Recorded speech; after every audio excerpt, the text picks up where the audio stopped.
In the year 1900, the United States was a nation on the cusp of transformation. With over 76 million people, most Americans still lived in rural areas, farming the land and living close to nature.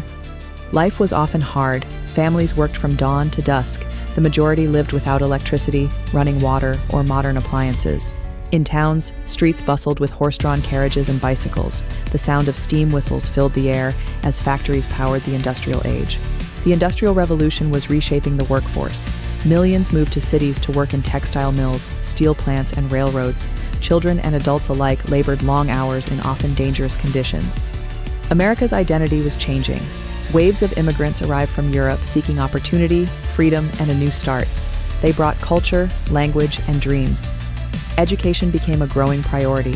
In one-room schoolhouses, children learned the basics: reading, writing, and arithmetic, preparing for a changing world. Fashion reflected Victorian values. Men wore suits and bowler hats. Women donned corsets and long skirts. Manners and etiquette were the marks of civility. But not all shared equally in the promise of the nation. African Americans faced harsh segregation, limited rights, and daily injustice, especially in the South. Technology was beginning to change everything. The first automobiles appeared on dusty roads. Electricity and telephones, once luxuries, were slowly spreading. Yet, amid the hardship and change, there was a strong sense of community.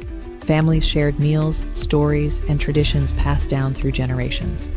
The United States in 1900 was a country full of contradictions: hope and hardship, innovation and inequality. But its people, diverse and determined, laid the foundation for the century to come.